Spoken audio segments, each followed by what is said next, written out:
अब cut off की बात आती है। जैसे जनरली एक बात करते हैं कि सर इसके अंदर कट ऑफ क्या रहेगी, कट ऑफ क्या रहेगी, यही करते हैं अपन कि इसके अंदर कट ऑफ क्या रहेगी। तो देखते हैं जनरली मैं कई बार इसमें अंदर 70 से 75 प्रश्न जनरल के बता रहा हूं, जनरल के, ठीक है। 70 से 75 प्रश्न जिनके राइट हो रहे हैं वे सुरक्षित महसूस अपने आप को कर सकते हैं, लेकिन फिर भी इसके ऊपर कट्टों पर नहीं जाना चाहिए, क्योंकि अलग अलग शिफ्ट में जब पेपर होता है, पहले क्या हुआ था, पशु परिचर में हो हल्ला हुआ, नॉर्मलाइजेशन कर दिया, जेड फॉर्मूला लगा दिया। जेड फॉर्मूला सही नहीं है। जेड फॉर्मूले से विद्यार्थी काफी निराश होते हैं और उससे विद्यार्थियों को काफी नुकसान भी होता है। फिर इन्होंने कहा कि नहीं, हम परसेंटाइल फॉर्मूला ले आएंगे। अब परसेंटाइल फॉर्मूला ले आए तो पूरे राजस्थान भर के विद्यार्थियों में हो हल्ला मच गया कि परसेंटाइल फॉर्मूला क्या है, परसेंटाइल फॉर्मूला क्या है। प्यारे विद्यार्थियों, परसेंटाइल फॉर्मूला बहुत अच्छा फॉर्मूला है, इसमें हो हल्ला करने की कोई जरूरत नहीं है।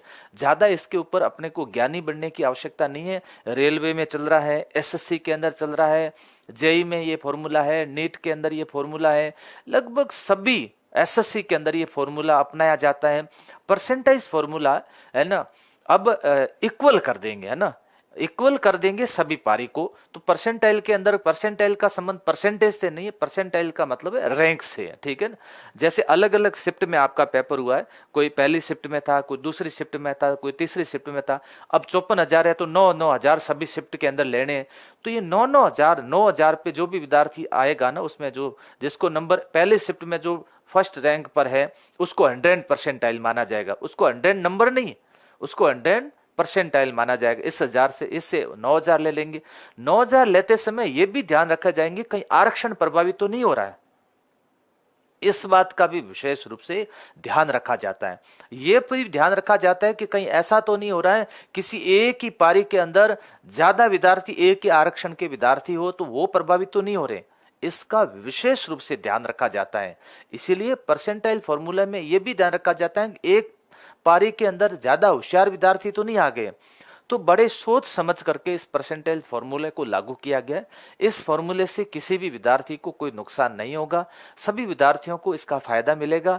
फिर भी मैं आपसे निवेदन ये करूंगा, इससे बाहर आइएगा और अब आपके सामने एक तैयारी करने का समय है और आप तैयारी में जग जाइएगा। सीईटी की आपको तैयारी करनी है, देखो, क्योंकि अब सीईटी के अंदर 40% अनिवार्य कर दिए गए।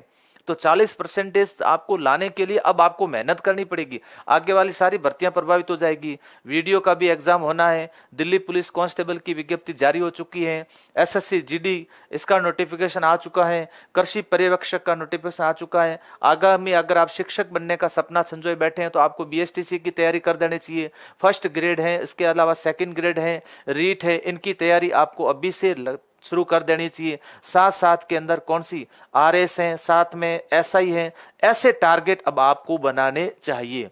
और जब आप इस प्रकार के टारगेट लेकर के चलोगे तब जाकर के ये सारी चीजें संभव होगी। प्यारे विद्यार्थियों, एक चीज में उलझना नहीं चाहिए था, लेकिन आप खूब उलझे।